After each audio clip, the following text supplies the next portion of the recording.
Take it from. Go ahead. 5. Now you're gonna start on her. You're gonna start on 3. Or one, right? No, me. Right. 5, 3, 2. Hi, this is Lenora Williams, your nonprofit guru. Good evening, everyone, and welcome to the Nonprofit Corner. I have a very special guest tonight, a favorite person in my life who I've met and who's become, say, really close to a friend and a confidant and someone I love working with. His name is Maurice Jordan. Welcome, Mr. Jordan. Well, thank you, Miss Lenore. It's a pleasure and an honor and a privilege to be here. Thank you. You're welcome. So tonight we're going to talk a little bit about a new nonprofit. This is a nonprofit that's starting up for young people. Exactly.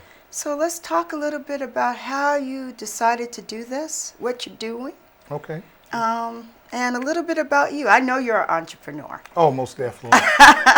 So you have your own business, you've Yes. had businesses, and Yes. you love God. I love God. I love dealing with children, and what really got me on my way to dealing with the 501c3, dealing with children. Not long ago in Oakland, there was a homicide with a young lady, a young girl named Malaysia Carradine. And she was 7 years old, a victim of a violent crime. They came up to her, to the door, and they shot in and they shot the grandmother. One of the other children were shot and injured, and just so happened Elijah was hit and she passed away. And I did Elijah's funeral, and from that day on, I vowed to dedicate my life to youth and to stop the confusion, or try to stop the confusion that's going on in their lives. And so that really what compelled me and moved me in that direction. Well, I know I have other nonprofits who work with families of victims, and they're in Oakland and in the Bay Area as well. And it really hurts my heart to know that we're watching our young people die on the streets, and it seems to be very senseless. At least people like you and I, probably if we thought about it, it's hard for us to imagine a person wanting to take another person's life. And in some cases, these are young people taking young people's lives. So I commend you for trying to find a way to help. Right. So tell me, what have you decided? What are you trying to do in terms of help? And how do you intend to reach out so that you can have more and more of our young people begin to understand? Right. Like you were saying, I believe that a lot of it is senseless. I believe that it's a misunderstanding a lot of times. And that's why I created the Homework Club. The Homework Club is a club to take youth from first grade all the way up to 12th grade. And what we do, we bring them together with their reading, or writing, and mathematics, and it's called actually the Each One Teach One program. And so also not only teaching them in those areas, but also social skills. Because if they're able to communicate, and if they grow up, if you catch them young, you will be able to stop a lot of the violent crime that goes on. They'll know this person, someone will know this person. They'll say, no, that's my friend from the Homework Club. No, don't bother that person. And so that's really what I'm doing, and it's been really good so far. We have people who have been donating. Actually, we just had someone who donated a BMW to the Homework Club, and so it's really getting off on a good start. And the kids are able, the older kids are able to help educate the younger children. We had a first and third grader in there, and so we had some of the 9th and 10th graders who were able to help them with their homework. We give away pencils, we give away backpacks, we give away folders, we give away all sorts of things in the inner city. As you know, the graduation percentage is less. We have more murder than we do kids graduating in Oakland. which is very unfortunate. And most of the times, when you look at the statistics, you see that it's usually black young men. Yeah, And that's scary.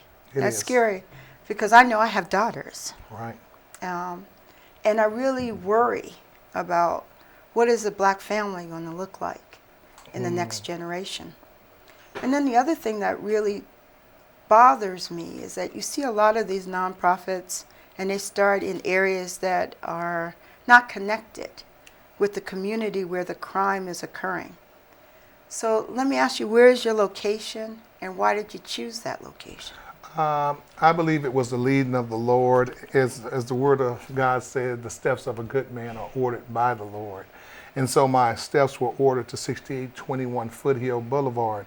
And so we're right in the heart of everything, right by the Eastmont Mall, right in the heart of East Oakland, where a lot of crime is going on, where you hear sirens every day.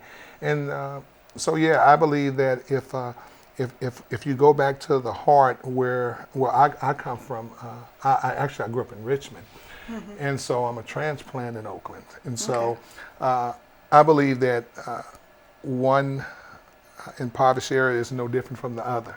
And That's so, true. That is very true. and so I've learned to operate within those boundaries. And I believe that by me being an entrepreneur, by me being a businessman, by me owning my own businesses, and I was cast off and cast away.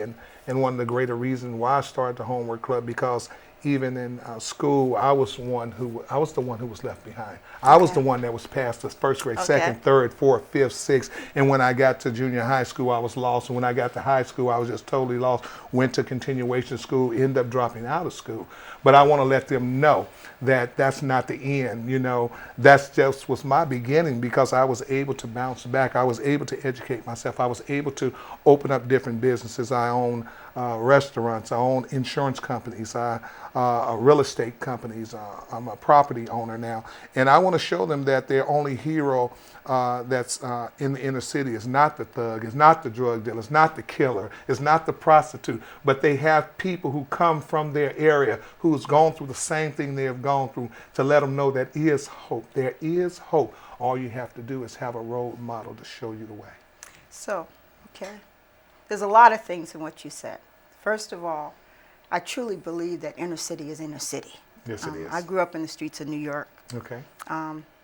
In Jamaica, Queens, which is his own story. Yeah. But a lot of good people come out of Jamaica, Queens, who've made a name for themselves. But growing up, it was very similar to Oakland. Yeah. The streets were the same. I remember we couldn't wear jewelry.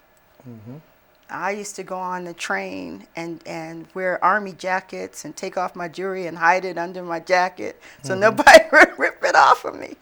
But and then when I got to where I was going, I'd take off all my stuff and look like a young lady again. But before I was like androgynous. You didn't know. But I remember growing up and worried about that, and worried about how would I get transition from one place to another, from one city, one borough, like going from Queens to the Bronx. Yes. Or from the Bronx to Manhattan or Harlem. But it seems to me to be very similar. You're right. Inner city is still inner city. Richmond, Oakland, wherever you grow up, you know. And you know it. It's like people ask me all the time, are you afraid to be there? Why? Yeah. Those are my people. Yeah. They look like me. Yeah. I grew up like that. Right. And I hear you when you speak the same thing. Yeah. It's like we have to go back into our communities and understand that we're a part of that community. They are us, and we are them. That's true. And so what you're saying to me and what I hear is that we have to begin to think about ways to make a difference for them, to tell our stories. That's right. To let them know just because I drive a nice car doesn't mean I didn't come from here. That's right. That's just true. because I look this way doesn't mean I didn't struggle like you're struggling now. Yeah. And I got that business over there, but believe me, I had to walk through a lot of paths to get to that business. Yes. So I hear that too, but more importantly, what I hear is young people helping young people. That's what it's about. And that's so important, because I think when they look out to us, they don't just look out to us as adults. They want to see people who look like them in their same age group. And I'm also taking privileges to speak for young people, but I have 5 children of my own, and the youngest of which is now 17. And I think peer pressure plays a major role. Yeah. So having young people help young people begins to deal with peer pressure. Yeah. So tell me a little bit about your businesses. What are these businesses that you're talking about? Okay.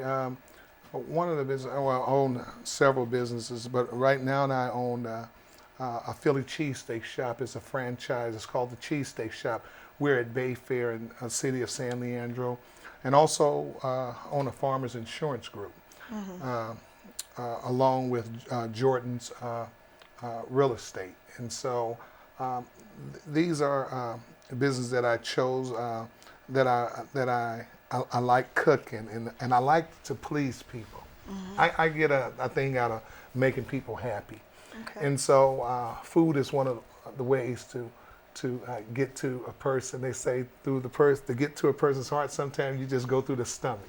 And so we have a great store there.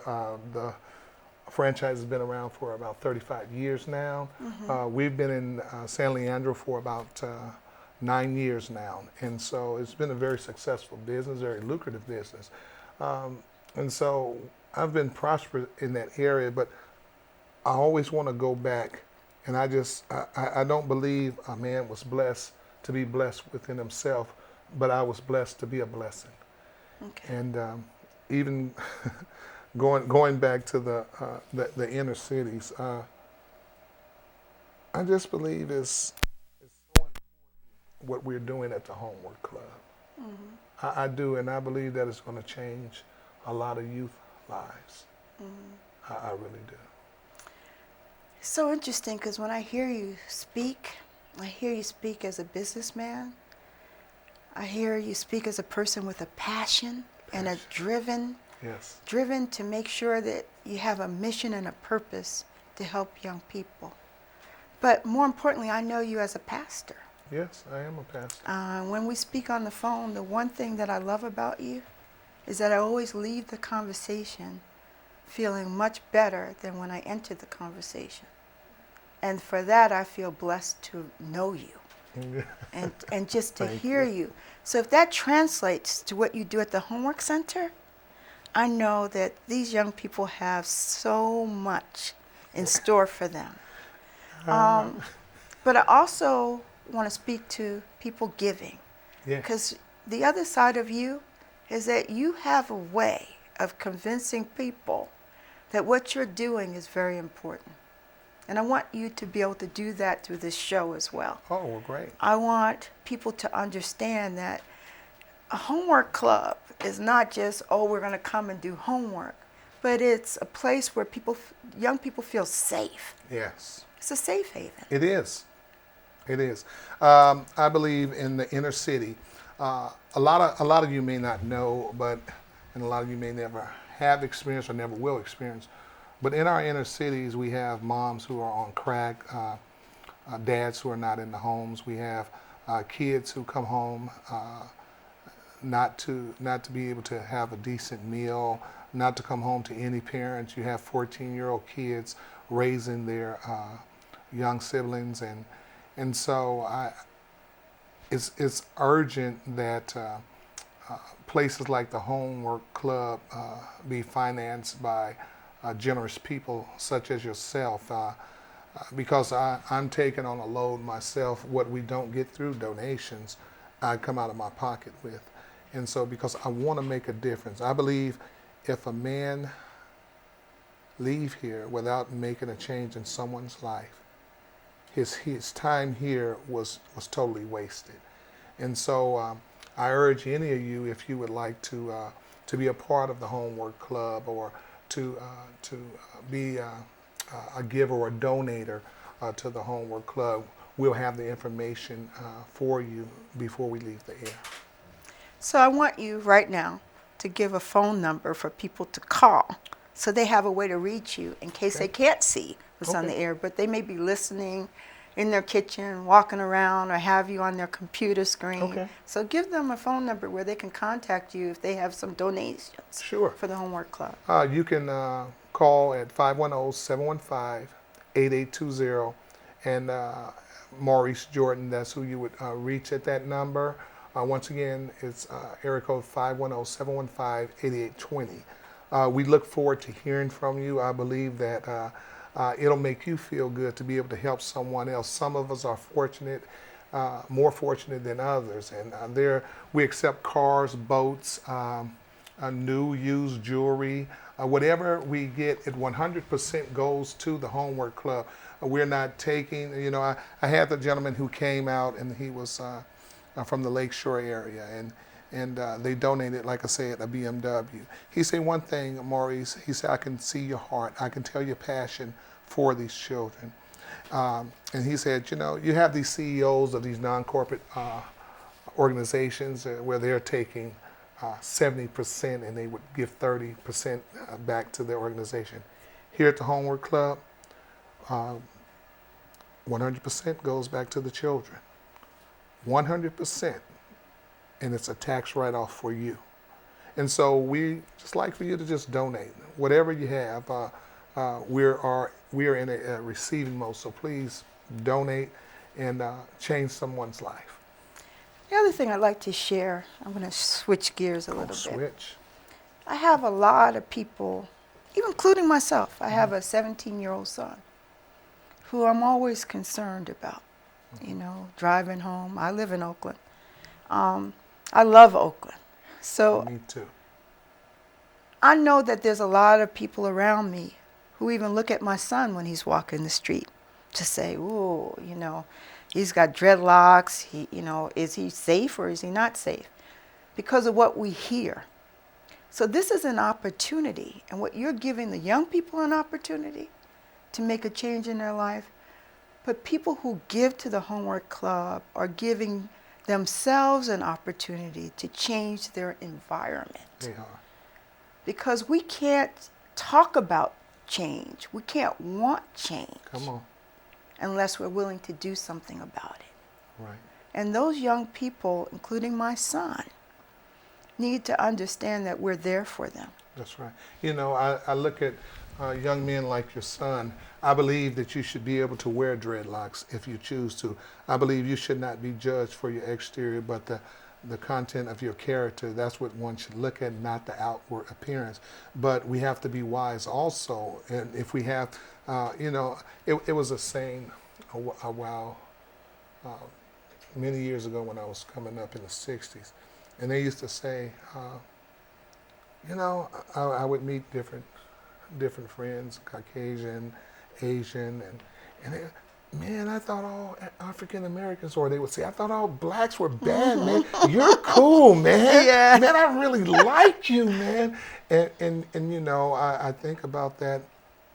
And every nationality, every group has bad apples. And so we can't judge a whole race on a few people. I believe that all the trouble that's going on in Oakland right now, and I cannot believe that it's hundreds of people it's a few. Mm-hmm. It's a few. And so, and even the ones who say, well, maybe your people are not out there, but then you have that one in your family also that everyone looks down at. And so I just want to say we don't want to judge them. I love the Homework Club because, I was in there tonight and I was talking to the youth, and as you know, I have 3 of my youth here in the studio. And they were talking about different words, because I want to be up. I want to be up. Up. Mm-hmm. If you don't know what up means, that means you want to have knowledge on what they're talking about.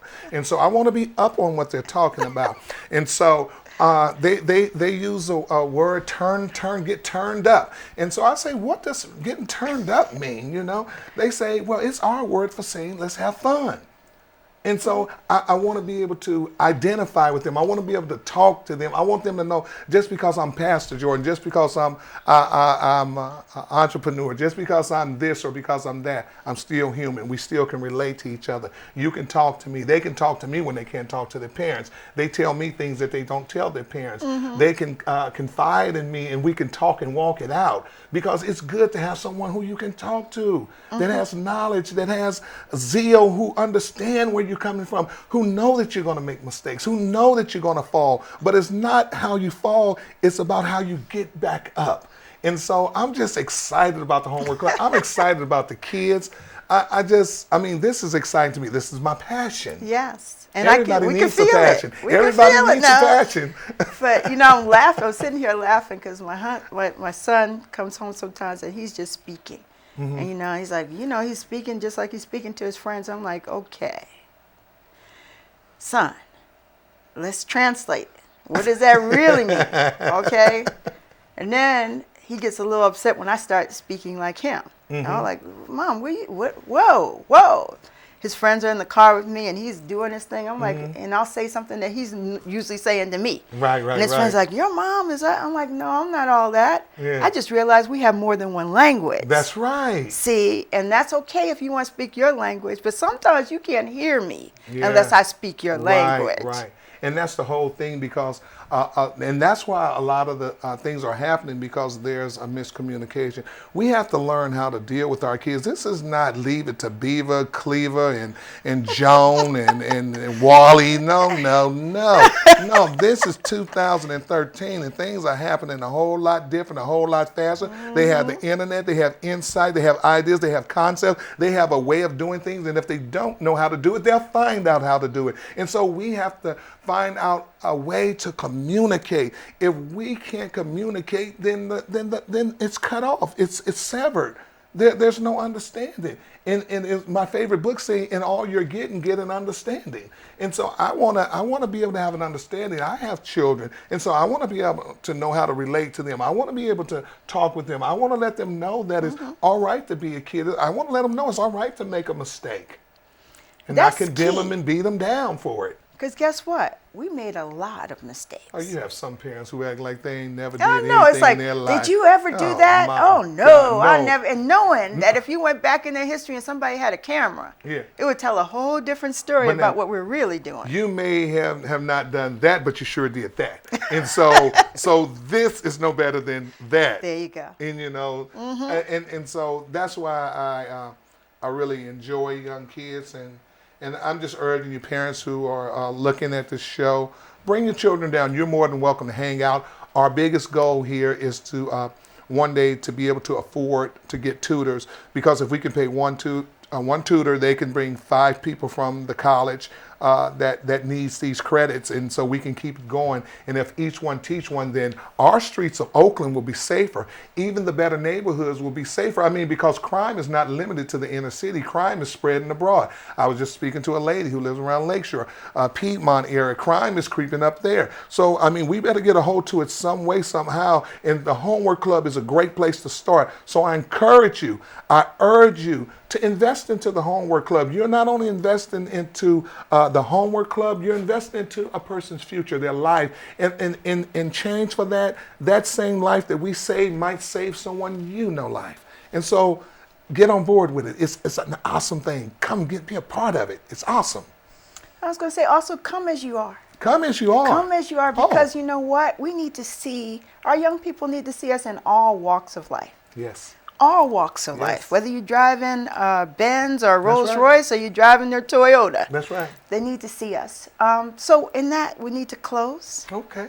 I want to say thank you. Oh, it's my pleasure. And I, myself, want to come to the Homework Club. And I hope, you know, I have a vision for urban city centers all over the world. So I know we're going to partner in that as well. I believe so, too. And, you know, I really want to say thank you, and thank you for having me and giving me the opportunity to share and talk about the Homework Club. I just want to say thank you. Yeah, we're going to have you back again. And the next time we're going to invite the young people, instead of sitting in the audience, to come up here. Wow, that would be terrific. I think think it's their time to shine. Oh, most definitely. I agree. Yeah, we need to stop doing the talking and let's let them do some of the Let's talking. listen, And right? let's listen. Let's I listen. agree. So that's our nonprofit corner for this evening. I am so proud of the young people who are here. I didn't get a chance to introduce, but I do see you. And hopefully you are up for coming on the stage and saying something. And convincing other people like yourself to be a part of the homework club. And please, please, whoever is watching, please donate. Because we need every dime, every penny. We do. We need every morsel. Everything. Because it's going to make a difference. That's right. It's going to make a difference. And you already see the passion in this man. So Thank you you. already know we have what we need. We just need your dollars and your donations. So I'm closing out. Welcome again. And good night. This is Lenora Williams, your nonprofit guru, closing the Nonprofit Corner. Cut. That's it. That's a wrap. That's a wrap. Was it okay? Yep. That was smooth. Very nice. Smooth sailing. Smooth sailing. We have a pro here.